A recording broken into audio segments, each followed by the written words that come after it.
You will not believe how an empire that ruled half the known world, an empire that built roads through deserts and cities on mountains, was almost defeated by weather. Imagine this. Roman legions, polished armor shining, marching proudly toward the edge of the map, and then vanishing into fog. Not an army, not a storm, just fog.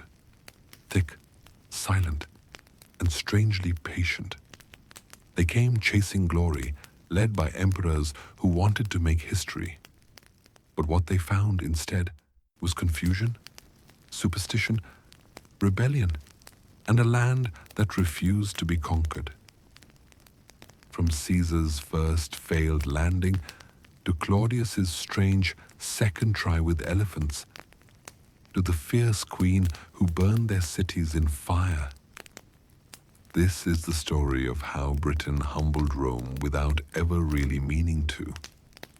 But before we begin tonight's story, if you really enjoy these calm history stories, please like the video and subscribe. Let us know in the comments where you are watching from and what time it is for you right now. Your comments mean a lot to us. They help us to keep the work on. Now, dim the lights and let's go back in time together. You are standing on the northern coast of Gaul in the year 55 BCE. The wind cuts across the beach, carrying with it a salty chill that smells like rust and old anchors. Behind you, the Roman camp flickers with firelight. Restless men sharpening swords that will soon be useless against weather. The commander, Julius Caesar, gazes toward the unseen island. He has heard the stories. Britain, a land beyond the edge of the world, filled with tribes who paint their bodies blue and vanish into the woods. It sounds like a myth, but Caesar loves to test myths. You can almost feel his ambition humming like a taut string. Conquering Gaul was not enough. He wants to walk where no Roman has walked, to bring even fog under the banner of Rome. The soldiers mutter among themselves, unsure whether this is courage or madness. One man jokes that they will need to conquer the weather first. Another laughs that perhaps the Britons will simply drown them all and save the trouble. A seagull lands nearby, bold and unimpressed. You look at it and wonder whether even the birds of this place find Romans tedious. Caesar orders the ships to be prepared.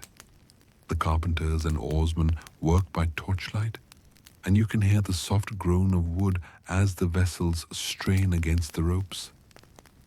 The sea keeps breathing in and out, patient and endless.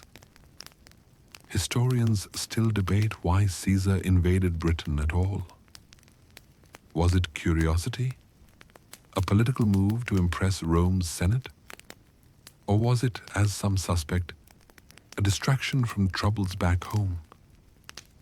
The records are proud, but vague. You can sense that even the chroniclers could not quite decide whether this was a great adventure or an unnecessary detour. A soldier next to you whispers that the sea looks alive tonight. He says the mist moves like an army of ghosts. You watch the vapor curl across the water, swallowing the horizon until there is no line between sea and sky. It feels less like a crossing and more like stepping into another dream. The next morning, Caesar raises his arm. The fleet launches. The rhythmic splash of oars begins. Slow, uncertain, then steadier as hundreds of ships glide into the pale morning light. The fog closes around you, erasing everything familiar. Soon you cannot tell if you are moving forward or standing still. All you can hear is the breathing of men, the creak of timber, and the far-off crash of waves you cannot see. There is a strange peace in that blindness. You can almost believe that Rome has vanished behind you, that you are part of some myth being born right now. But then thunder rolls, not from the sky, but from the sea itself. Waves slap at the hulls, splashing icy water onto faces already pale with fear. One man crosses himself in a quiet prayer to Neptune. Another mutters that this was a bad idea. Caesar stands unmoving, drenched but defiant, staring into the wall of fog as though he might command it to part. The first glimpse of Britain comes like a ghost appearing through glass. Dark cliffs rise out of the whiteness, tall and watchful. The soldiers cheer weakly, not sure whether to celebrate or panic. The shore seems to shimmer, a trick of mist and distance.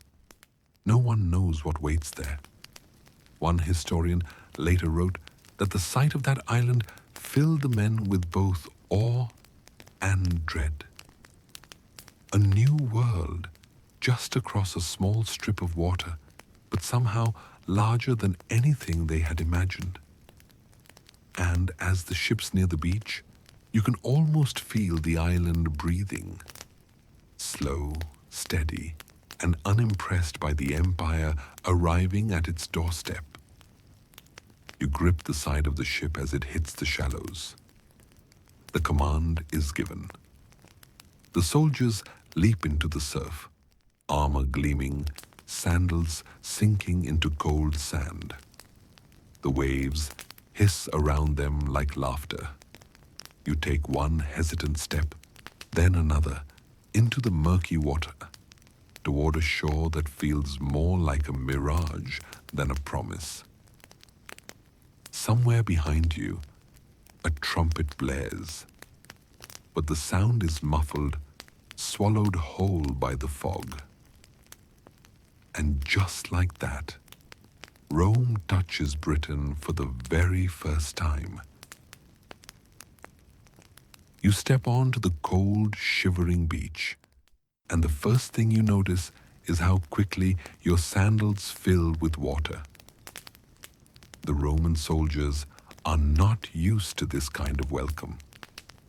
The sand sucks at their feet, pulling them down, while their shields grow heavy with rain. You can almost hear the collective sigh.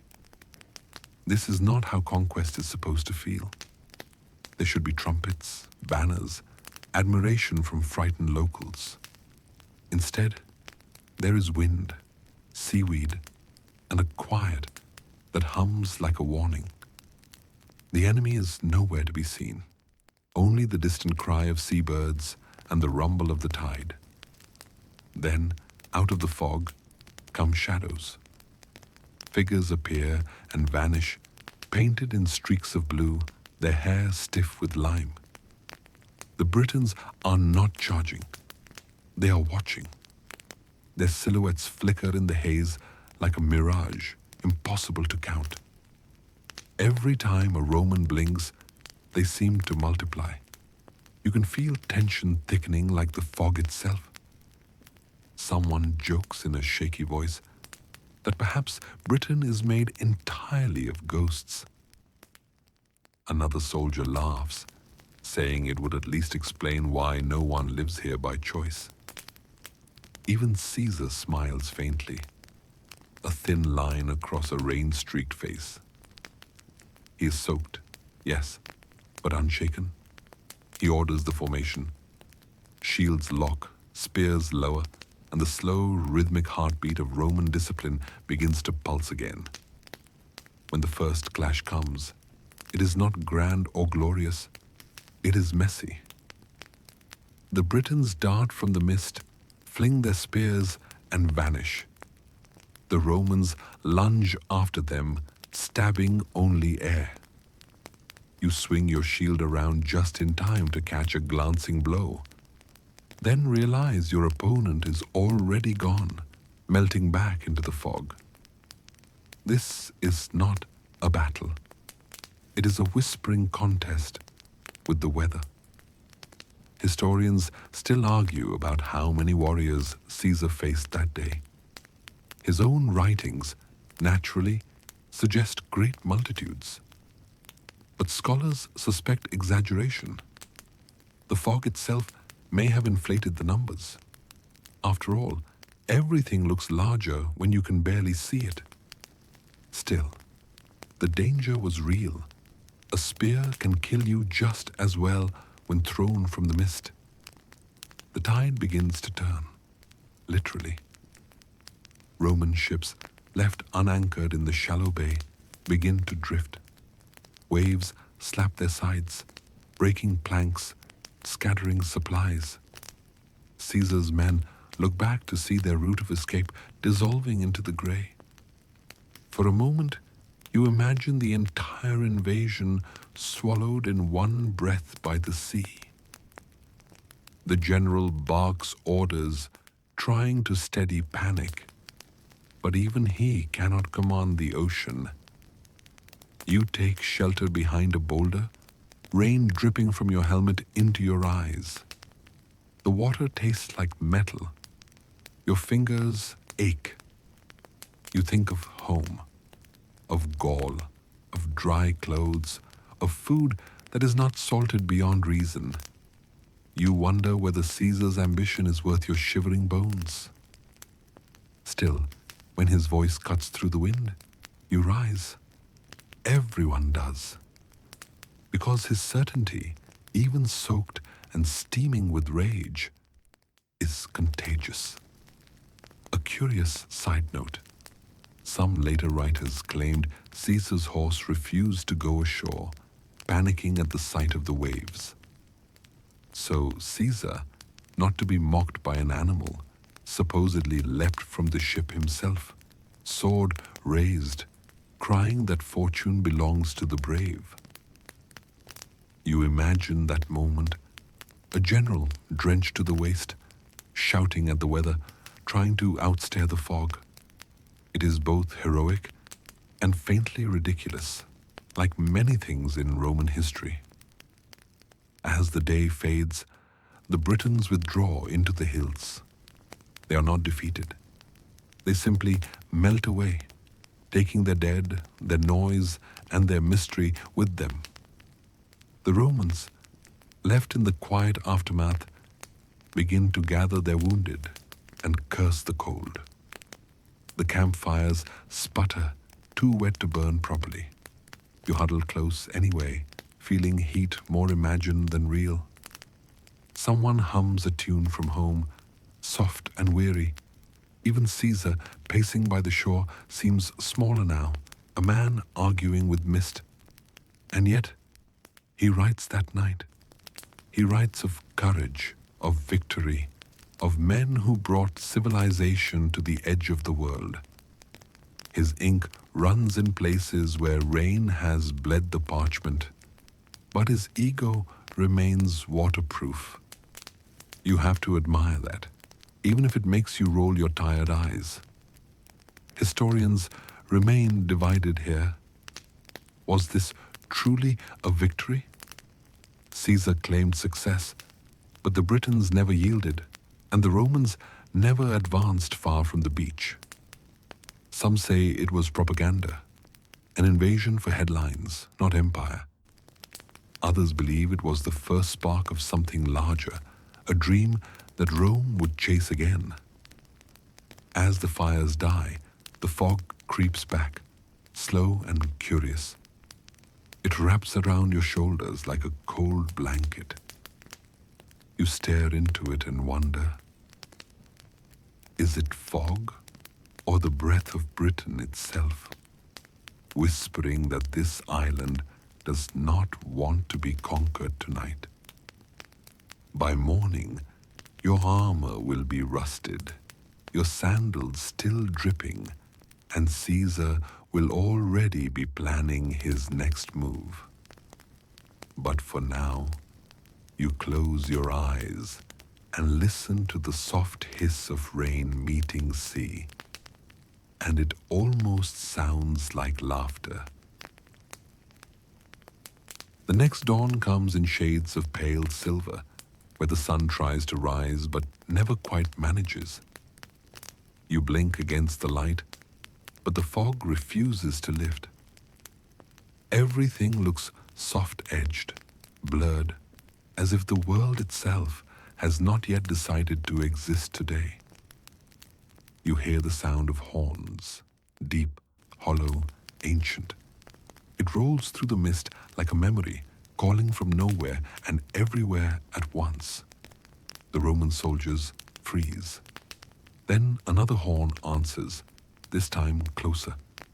The Britons are near again, but still invisible. You tighten your grip on your shield. The air smells of wet iron.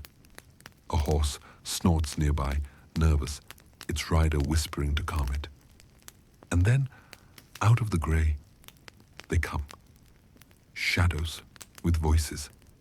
The faint flash of bronze. The sudden cry of men colliding in confusion. The fog swallows the battle whole.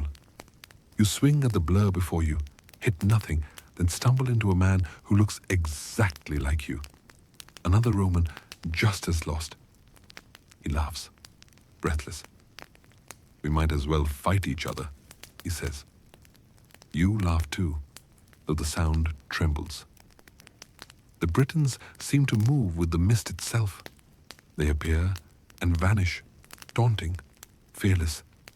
Their chariots rattle across unseen ground, the wheels singing a rhythm that grows and fades, always just beyond reach. It feels like battling the sea. Every time you think you have the measure of it, the tide changes. Caesar shouts for order, his voice half swallowed by the wind. Formations collapse and reform. Lines that once moved like clockwork now stumble like sleepwalkers in a dream. Historians believe that this fog and the lack of proper landing ground doomed any chance of victory. The beach was steep, the sand too soft, the tides unpredictable. Roman discipline, that beautiful machinery of conquest, could not function in chaos. Here, in this shifting whiteness, the discipline became disoriented. And perhaps the wild Britons were not so wild after all. They simply understood their weather better.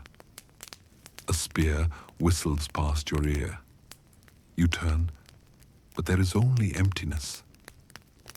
Then a voice, far too close, whispers something in a tongue you do not know, and you feel the sting of a blade across your arm before the shape melts away again. The wound is shallow, but the realization cuts deeper. You are not fighting men anymore. You are fighting the island itself. Someone nearby yells that the fog is moving, which sounds absurd until you see it too. It rolls in great waves, thicker one moment, thinning the next, creating glimpses of surreal clarity. For a heartbeat, you see the coastline, the ships, Caesar's standard. Then the world closes again, swallowing everything whole. A soldier to your right mutters that this must be the work of gods. Another suggests that perhaps the gods of Rome cannot see this far north. The laughter that follows is thin but brave. And yet, in the middle of all this confusion, Caesar stands tall.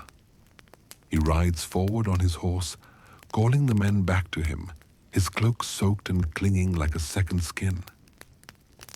You can hear his voice now, calm, measured, not shouting. He reminds them that Rome endures storms, that the fog cannot hide fear forever. It is the kind of speech that sounds better in sunshine, but somehow it steadies everyone. You begin to move again, slow and careful, step by step, toward the faint shimmer of shields ahead. There is one strange note from Caesar's own account. He mentions a brief clearing of the mist, as if by miracle. In that moment, he saw the Britons retreating into the hills, their chariots bouncing away like toys across the wet grass. He took it as a sign from Fortune herself that Rome was favored. Historians remain divided here. Was it a tactical withdrawal by the Britons, or simply the island reclaiming its silence? Whichever it was, Caesar declared victory. Of course he did. The soldiers begin to gather the fallen, a grim ritual under a colorless sky. The fog softens everything, even death. It is hard to tell who was struck down, who merely fell asleep from exhaustion. You kneel beside a comrade, brush the mist from his face, and for a moment he looks peaceful, as if dreaming of sunlight that never came. By nightfall, the beach is quiet again. You sit by the dull glow of a campfire that struggles to stay alive. Every crackle of the flame feels like defiance against the damp. A centurion passes by, grumbling that he cannot tell whether they are in Britain or inside a cloud. You smile at that because it feels true. The fog never fully leaves. It lingers through the night, curling between tents, hiding the sea, muffling the world. You can hear the distant waves, but cannot see them. You wonder if perhaps Britain is not a place at all, but a feeling, a kind of stubborn secrecy the land wears proudly. And as you drift towards sleep, you realize something quietly important. Rome may have conquered many things, but it has never conquered mystery. You pull your cloak tighter, listen to the whisper of the fog against the canvas of your tent, and think, maybe the island is laughing again. Morning breaks like a bruise, heavy clouds pressing down, rain dripping in slow, endless rhythm. The fog has thinned, but not enough to reveal comfort. You can finally see the waves again, though they look less like a promise and more like a warning. The sea is restless, rolling against the shore as if eager to take back what it gave. And on that beach, the once mighty Roman camp looks small, ragged, and uncertain. Caesar paces near the water's edge. His cloak hangs limp, soaked through. The parchment of his maps has turned to mush. A messenger approaches, shouting over the wind. The ships have been damaged, some broken, others stranded. A few are simply gone, vanished into the grey like ghosts released. For the first time, Caesar's face changes. It is not fear, not quite. More like irritation that the weather dares to disobey him. The soldiers begin repairs with what little they have. Axes chop into wet wood. Hammers strike in dull thuds that seem to echo forever. You help lift a mast, your fingers numb from the cold. Every movement feels slower here, as though the air itself resists Roman order. A man beside you mutters that the island hates them. Another says it is Neptune's revenge for invading his sea. You are not sure which god to blame anymore, but both sound right. Then comes another report. The Britons are gathering again. Their scouts hover in the distance, darting between the dunes like flickering lights. You can see flashes of blue, glints of metal. They are not attacking yet, just waiting, watching Rome stumble. It is almost polite, this patience, as if the island itself wants to give Caesar one last chance to leave quietly. Historians remain divided about what truly forced Caesar's retreat. Some claim the storms destroyed too many ships to continue. Others suggest his supplies ran low, and a few hint that Caesar, ever the politician, realized that a failed invasion written as a strategic withdrawal could still sound glorious back home. Whatever the truth, you can sense it now. Rome is slipping backward. The island has refused to be conquered. A sudden gust of wind knocks over a tent. Caesar turns to the men, his voice rising over the storm. He announces that they will return to Gaul, regroup, rebuild, and someday return stronger. There is no shame in his tone, only the practiced confidence of a man who has rewritten defeat before. The soldiers cheer, half from loyalty, half from relief. You, too, feel a strange comfort at the thought of leaving this place. It is beautiful, yes, but beautiful like a riddle. And riddles are not meant to be solved in the rain. Still, the departure is not simple. The tide is cruel, the wind indecisive. Men push the ships back into the surf, shouting, slipping, cursing. Water fills their armor as if the sea is trying to pull them down. You climb aboard, soaked to the bone, your heart thudding with the rhythm of the waves. Behind you, Britain fades, cliffs dissolving into mist once more, as if erasing the memory of your arrival. Only the gulls remain, circling lazily, indifferent to history. A curious side note survives in Roman gossip. Caesar supposedly brought a few Britons back with him. Hostages, translators, or curiosities, depending on who told the story.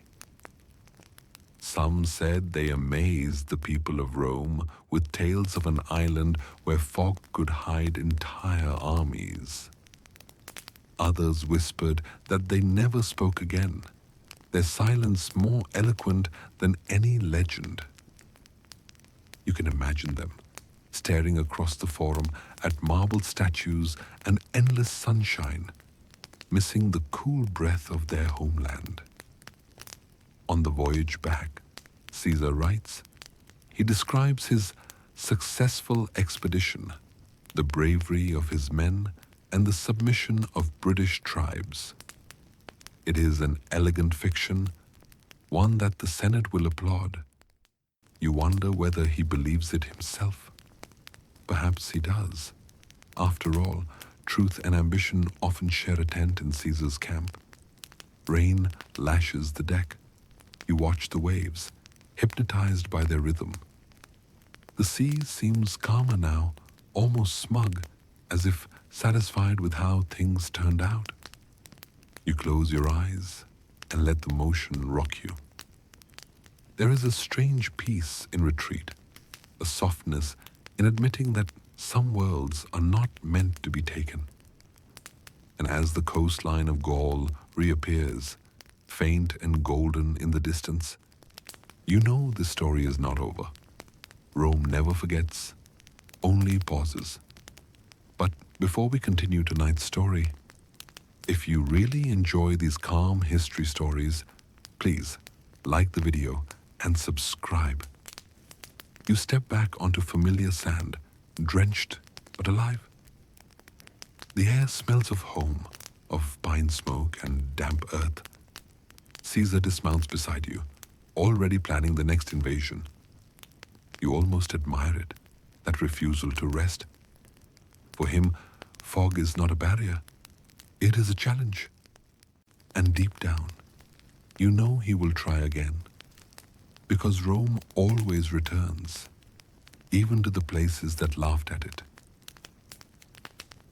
Time drifts. You blink, and nearly 100 years pass. The sea keeps breathing in and out, unbothered by the memory of sandals and spears. Britain, that damp and distant dream, slides back into rumor. Rome, meanwhile, grows fat with victory elsewhere. In Africa, in the east, across sunlit provinces where grapes grow instead of fog. The island across the channel becomes a fireside story, a name that older soldiers mutter with a shrug. You are now walking through the marble streets of Rome. The air smells of dust and olive oil, not salt. Merchants shout, fountains sparkle, senators gossip under painted ceilings. When someone mentions Britain, laughter follows. One says, "Ah, yes, the land of mist and mud." Another replies, "Did Caesar not already conquer it?" And everyone nods, satisfied, because stories are easier than facts. Some historians believe this forgetting was deliberate. The empire could not afford to dwell on half-won wars. Caesar's invasion had been written as a triumph, and so it remained one, neatly filed away, its loose ends buried under marble and myth. Yet far to the north, across that cold water, the tribes still dance in the rain, their paint glowing beneath the storm. They tell their own stories of the Romans who came once and left quickly. Some call them brave, others foolish. In both versions, they never returned. You travel now through that forgotten land, not as a soldier, but as a ghost, wandering memory. The forests are thicker, the rivers darker, the villages small but alive with smoke and laughter. Children chase each other through mud, wearing charms of bone and bronze. You pass a circle of stones older than any empire. Even in silence, the land hums with an ancient rhythm that no marching feet can interrupt. A curious side note surfaces in Roman writing of the time. Britain was still considered a place of mystery, where magic mingled with the elements. Philosophers debated whether its people were human or half spirit, its weather the breath of sleeping gods. Poets imagined its shores covered in silver fog that whispered secrets to anyone who listened long enough.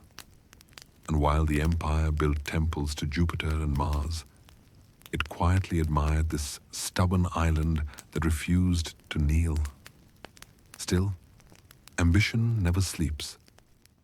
Rome's merchants whispered of British tin, of pearls found in cold rivers, of hunters wrapped in wolf pelts.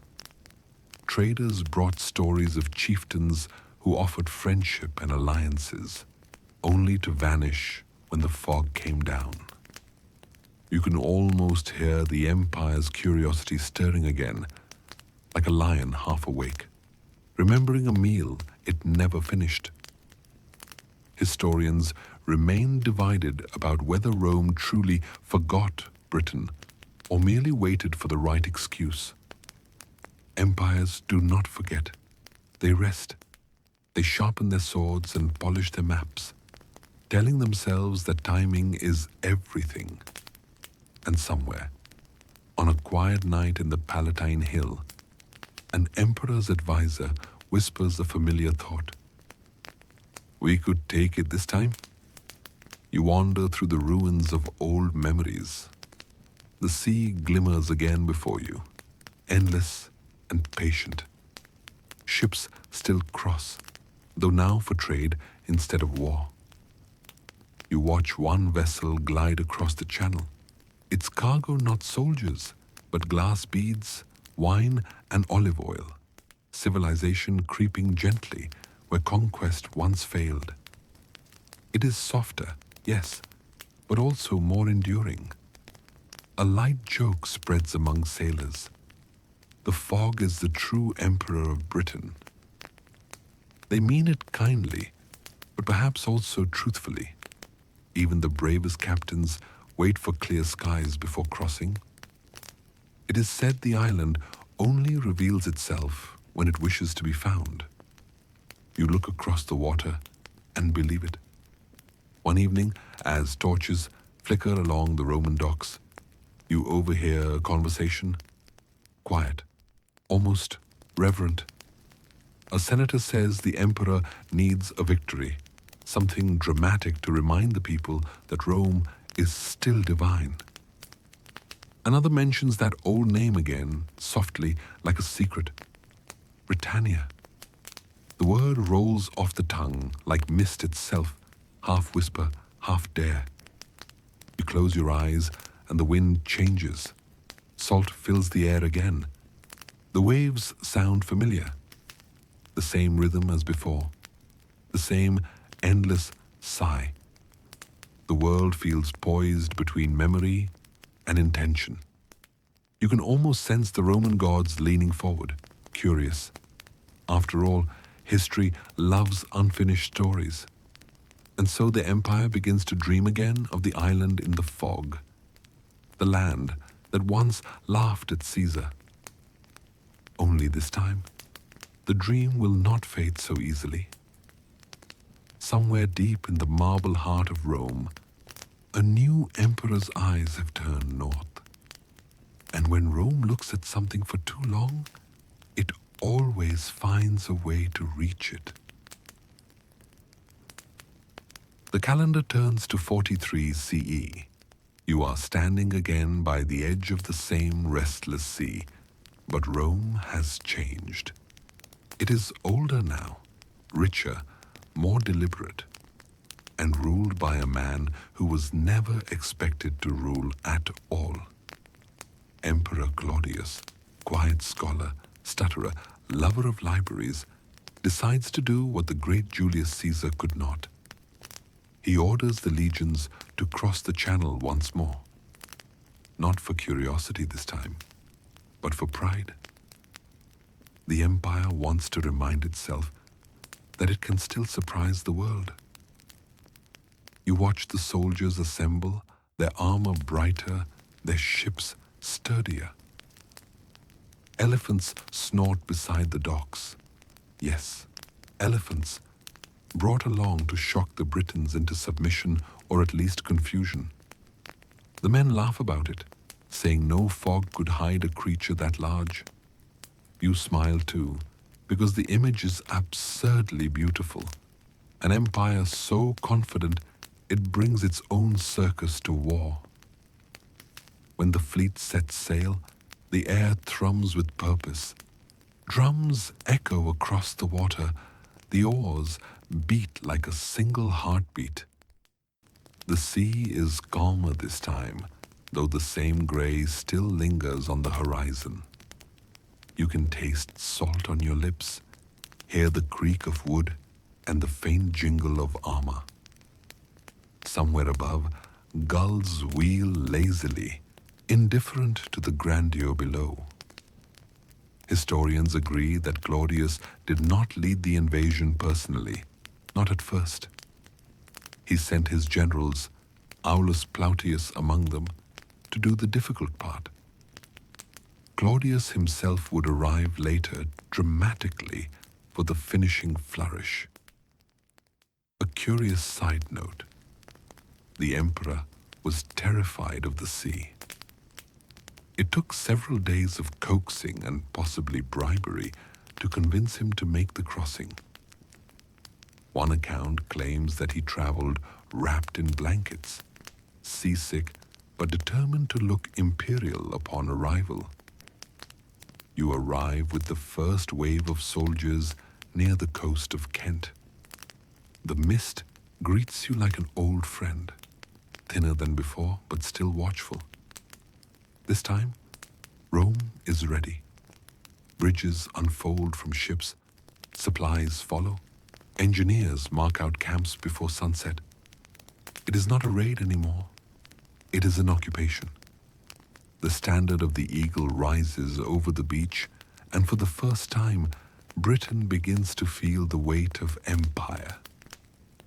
The Britons, however, are not impressed. Their chieftains gather, Caratacus among them, a name you will remember, and decide to fight on their own terms. Their war is not about winning battles, but about surviving them. They strike fast, vanish faster. They lure the Romans into marshes where armor clings and chariots wheel like ghosts. You march through endless mud, your feet sinking deeper with every step, and wonder if this island is made entirely of traps. At night, the fog returns, curling low across the fields. Fires flicker inside the Roman camp, small stars trapped in white air. You can hear the sound of distant drums, not Roman ones, somewhere out in the darkness. A soldier nearby swears he saw figures moving, silent, watching from beyond the mist. Another says the Britons are part of the land itself, born from its mud and wind. You are not sure whether that is myth or truth, but either way, it feels right. Historians remain divided about how quickly Rome advanced inland.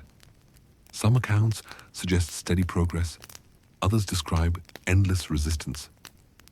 What is clear is that this time, the empire did not leave. Roads began to appear, straight and stubborn, slicing through hills and forest. Fortresses followed, then towns. You can almost hear the hum of civilization, low and patient, weaving itself into the island's veins. And then, one day, Claudius finally arrives. He rides into the conquered capital with elephants at his side, greeted by weary soldiers pretending to be surprised. He stays just 16 days, long enough to accept surrender and declare victory. The Senate back in Rome will carve it into marble. Britannia, subdued by the divine Claudius. You know, the truth is more complicated, but history prefers good lighting. A small joke spreads through the ranks. Caesar found Britain in fog. Claudius found it in paperwork. The men laugh, but gently. They know this time. The conquest is real. You watch as Roman banners rise higher, their red reflected in the wet grass. Somewhere in the distance, a single raven calls as though mocking the ceremony. You wonder whether Britain will ever truly belong to anyone. That night, when the camp quiets, you walk alone toward the hills. The mist rolls down again, soft and silver under moonlight. You can smell wet earth, hear an owl's slow wings cutting the silence. For a moment, you feel the same strange peace you felt years ago beside Caesar's ships, that ancient tension between ambition and nature. Rome has come again, louder, stronger, and yet the island remains exactly as it was. Quiet, mysterious, half asleep. You whisper to yourself that conquest here will never be total. Not while the fog still remembers. The victory parades fade, but the island does not change its mood. You walk through the Roman camps scattered across southern Britain, and you can feel the tension humming beneath the triumph. The soldiers have built walls, baths, and even tiny amphitheaters, but the land itself seems unimpressed. Every field, every forest edge whispers a quiet resistance. You can sense it when you breathe the damp air, as if the earth itself has decided to remain defiantly British. At first, the empire pretends all is well. New governors arrive with polished sandals and scrolls full of instructions from Rome. They rename towns, assign taxes, and promise civilization. The Roman way, the efficient way. But outside those fragile lines of order, the island remains untamed. Chariots still dart through fog-bound valleys, and local tribes melt back into woods the Romans cannot map. You walk the half-finished roads, hearing the echo of your boots against the stones, and it sounds almost lonely, like empire breathing out in uncertainty. One historical fact stands firm here. The Romans built over 10,000 miles of roads in Britain, straight, solid, enduring. They wanted to anchor the land in geometry to make it behave. You can still imagine the surveyors pacing through drizzle, holding their measuring rods, cursing at puddles that never seemed to end. They called this progress. But progress in Britain was slow, and sometimes it went missing entirely in the fog. At night, you lie in a Roman fort, maybe one near the Thames, maybe near the edge of some forgotten forest, and listen. The soldiers tell stories to chase away the damp. Some claim the Britons ride their chariots silently through the mist, the horses' hooves making no sound. Others swear they saw ghostly figures on hilltops, watching from the clouds. No one sleeps much, not really. The laughter sounds thin, like paper burning. A curious side note. Roman historians wrote more about the fog than the people.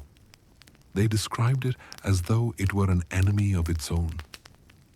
Tacitus even hints that the weather itself joined the rebellion, that storms, mists, and cold rain seemed to work together to undo the Roman will. You can almost believe it.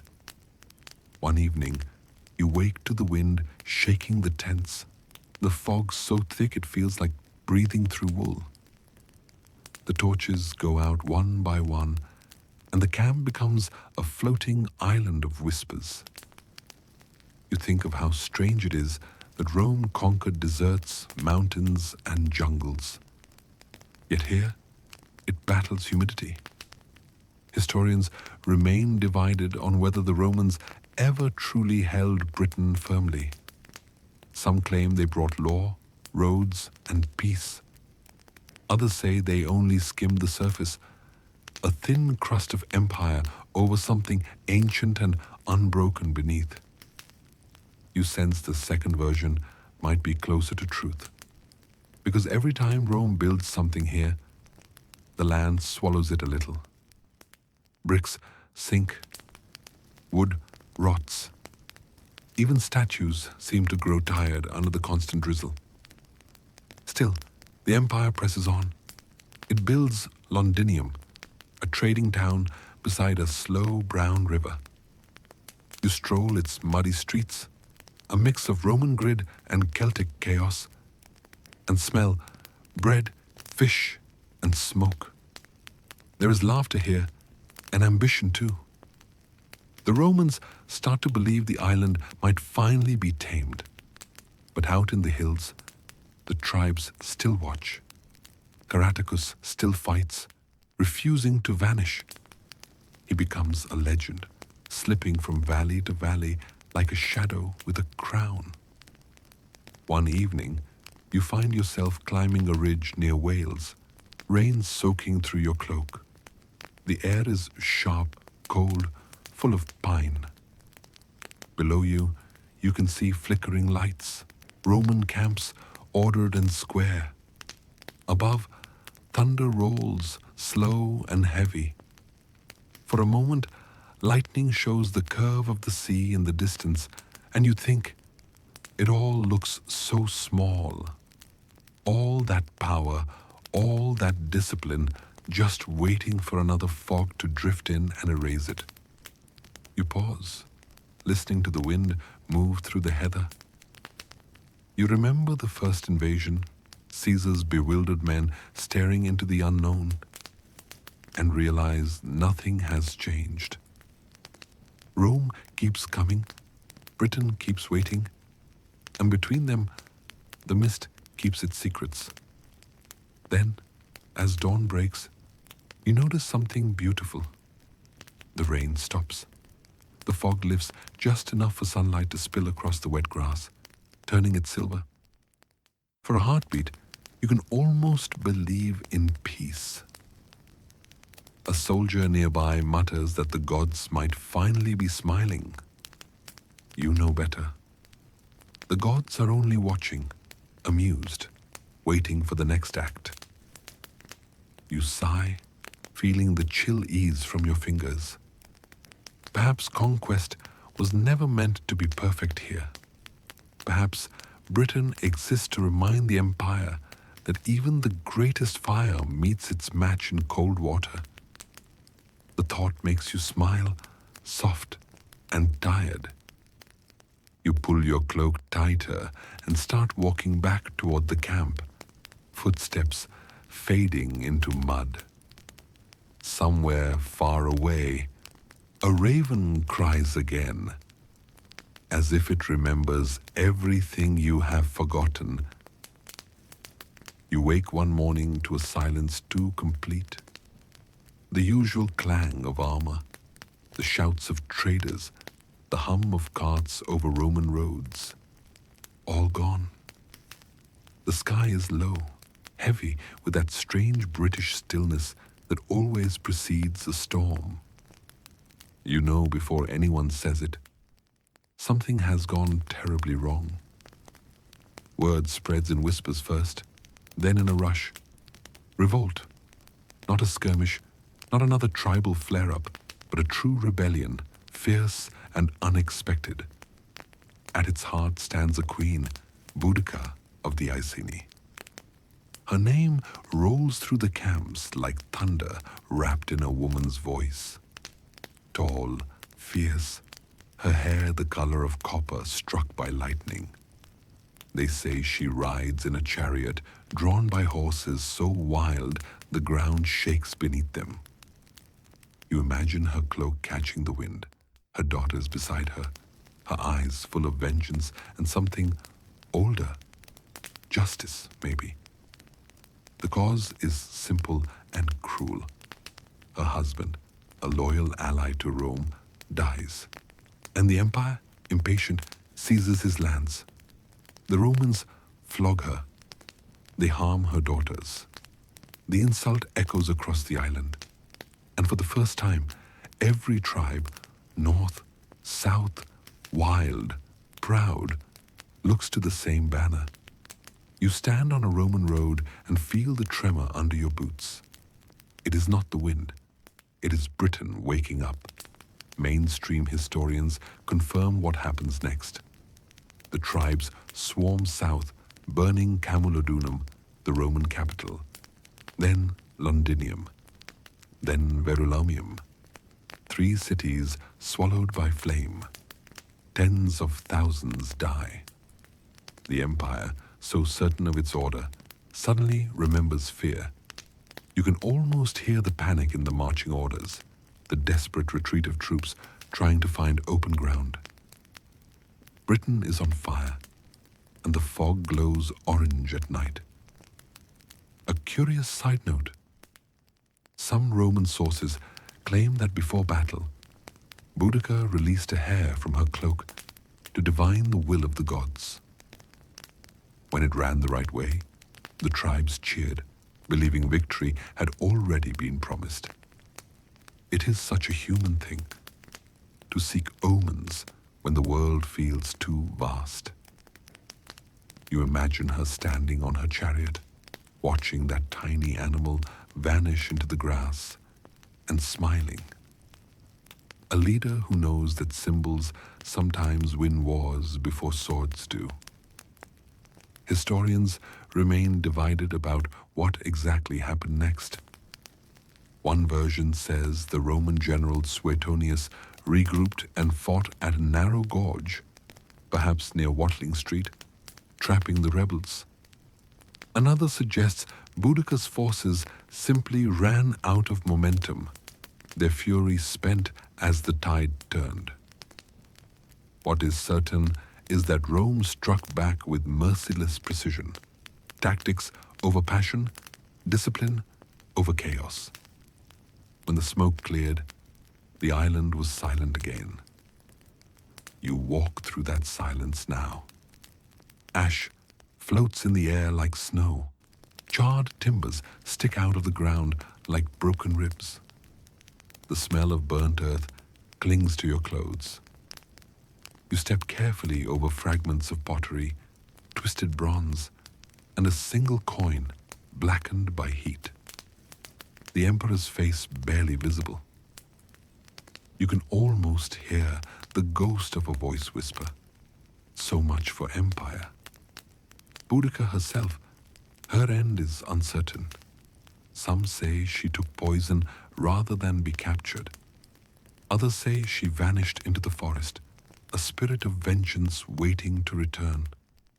You prefer the second version. It feels right. That she dissolved into the fog she once fought against, still riding, still watching. Every storm, every whisper of wind through the heather might be her passing by. The Romans, shaken but relentless, rebuild. You walk past new towns rising from ashes, their walls thicker this time, their discipline colder. Londinium reappears like a scar. Straight lines, hard edges, no laughter. The empire learns its lesson.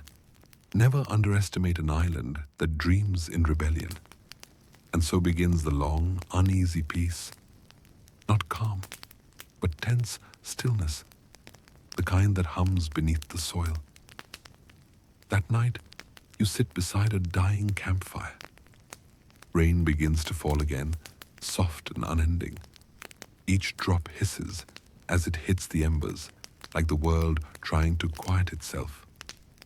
You stare into the glow and imagine her, the queen with copper hair, looking back at you through the smoke.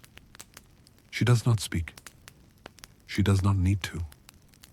Her defiance still burns quietly in the dark, the way all unfinished stories do. You realize something simple then. Rome can conquer the land, build roads, carve monuments, but it can never fully conquer the imagination of those who remember what freedom tastes like. You smile, letting that thought settle into you like warmth. Above, the fog shifts again, hiding the stars, but not the fire still flickering behind your eyes. The years slip by, and the island begins to soften beneath the Roman hand. You walk now through a Britain stitched together by roads and bathhouses, forts and villas.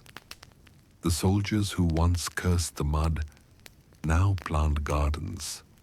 Their children speak Latin and dream of Rome, though most have never seen it. The empire hums quietly, a machine that still works. But you can hear the gears grinding. There are towns with mosaics, markets filled with olives and imported wine, and temples that rise from valleys once ruled by druids. It almost feels peaceful, the way moss grows over ruins. But beneath that calm lies exhaustion. Rome itself is weakening, stretched thin by ambition, worn by its own success. News from the continent travels slower.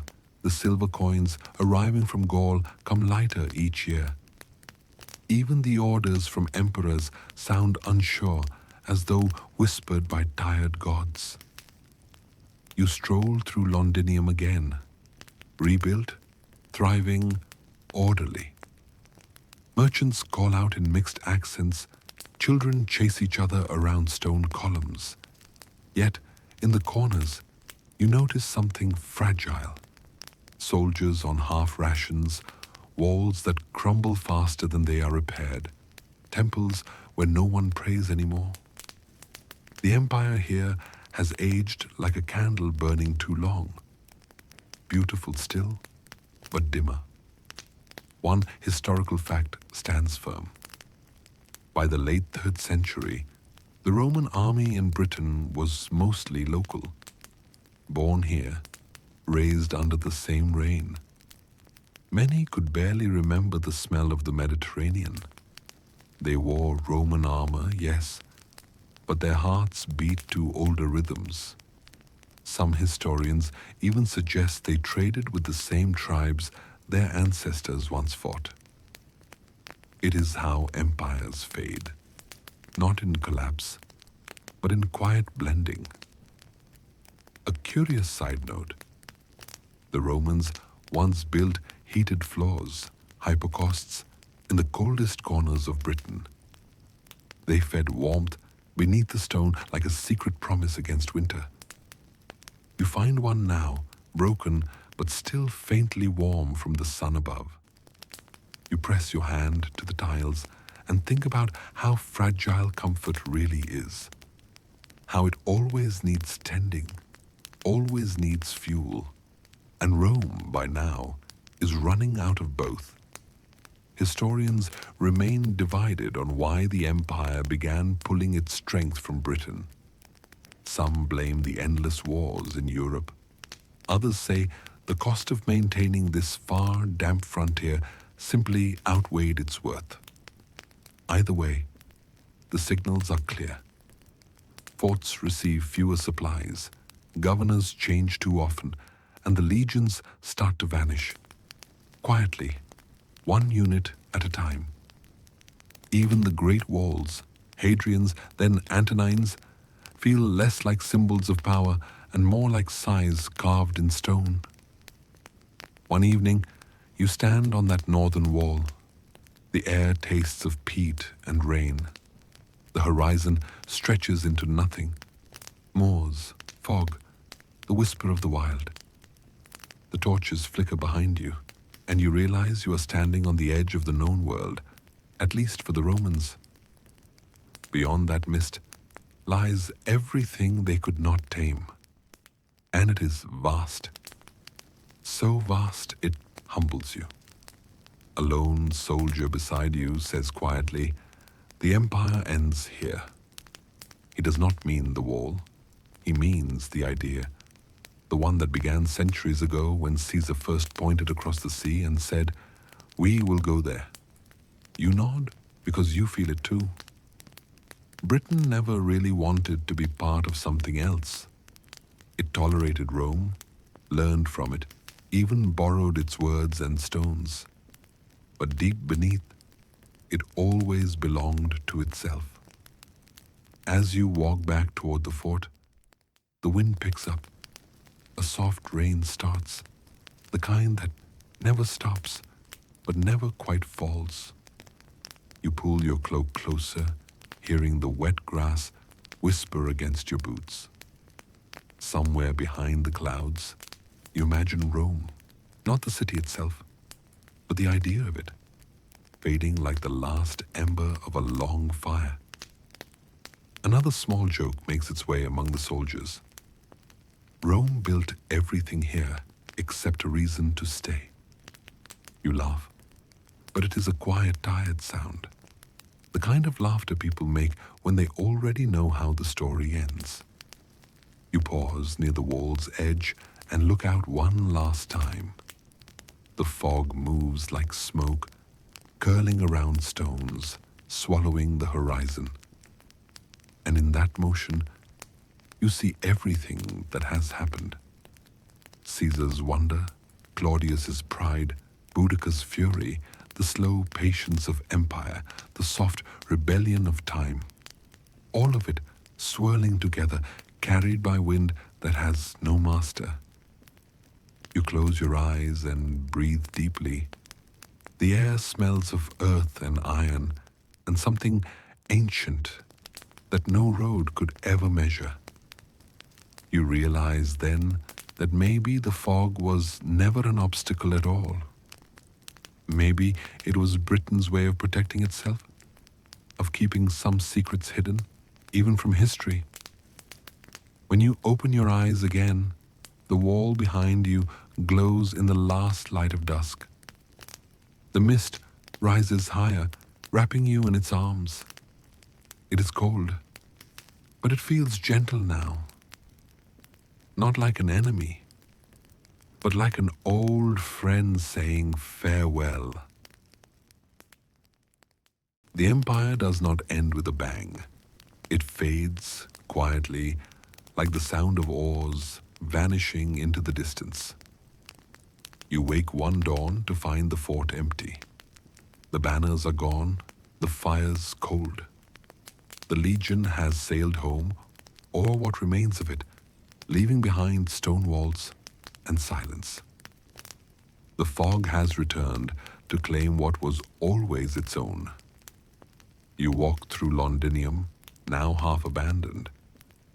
The streets that once rang with traders' voices echo only with the soft drip of rain. Weeds split the perfect Roman paving stones. A statue of an emperor leans crookedly, green with age, as if bowing to the land. No ships come up the Thames anymore. The empire has withdrawn its gaze, and Britain has exhaled. Mainstream historians agree that by 410 CE, Rome officially left Britain. The message from Emperor Honorius to the local towns was simple: defend yourselves. It must have felt strange. An entire island suddenly orphaned from its empire. The soldiers who stayed behind married locals, built small farms, and stopped polishing their armor. The dream of Rome melted into the drizzle. A curious side note: even after the Romans left, the Britons kept using Roman coins, sometimes for centuries. They carried them like talismans, as if the empire's memory still meant protection. You find one now in the mud, the edges worn smooth by time. You turn it over in your hand and can barely see the emperor's face. Just a faint outline, like a reflection in fog. Historians remain divided on what happened in those shadow years. Some say chaos, invaders, famine, the loss of knowledge. Others see resilience, the blending of worlds, the slow birth of something new. You sense both truths living side by side. Civilization does not fall in a single night. It simply forgets to wake up one morning. You wander north past broken roads that lead nowhere. The old forts crumble under ivy and moss. A fox darts between the stones, light as breath. The forests have returned, patient and unhurried, swallowing everything that dared to claim permanence. The sound of a stream nearby mingles with the faint whisper of wind through reeds. For the first time in centuries, Britain belongs entirely to itself. At twilight, you reach the same coast where this story began. The same restless sea, the same silver fog sliding across the water. You stand where Caesar once stood, where Claudius's ships once landed, and realize that everything has come full circle. The waves move endlessly, erasing footprints that took centuries to make. You smile because the empire thought it could outlast weather. But the fog, soft, shapeless, ancient, always wins in the end. It erases without malice, like time itself. You feel it on your skin now, cool and tender. It wraps around you, whispering in a language older than conquest. It says, everything returns, everything fades, everything rests. You walk along the shoreline, watching the light fade. Your reflection shivers on the wet sand, then disappears as another wave slides over it. You remember the soldiers, the chariots, the laughter, the fear.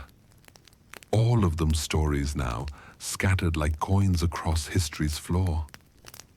You bend down, pick up a smooth pebble, and toss it gently into the sea. It vanishes without a ripple. A gull cries somewhere above you, lonely and eternal. You look back once more toward the land. Mist rising over hills, the faint outline of ancient roads glowing under moonlight. Britain sleeps again, half in dream, half in memory. The fog settles lower, softer, like a blanket being drawn over the past. You breathe in deeply, the smell of salt, moss, and time. You realize you have walked through centuries and have arrived back at silence. And maybe that is how history truly ends.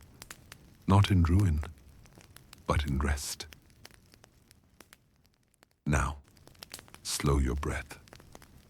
You have crossed oceans of mist and memory, walked beside legions and ghosts, and watched the great fire of Rome fade into quiet rain. The waves that lap against the shore now sound softer, slower, a lullaby made of history itself. Imagine yourself standing by that empty coastline. The last traces of empire have vanished.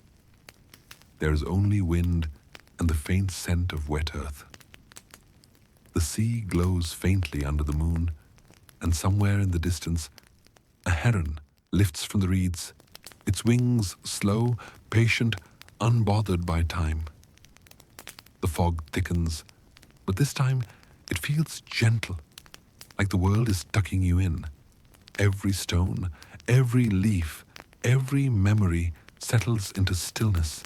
The noise of conquest, the clang of swords, the rush of ambition, all of it fades into a long, slow hush. You are part of that hush now. You are the calm after history. Let your shoulders sink. Let your mind drift like a forgotten ship at anchor.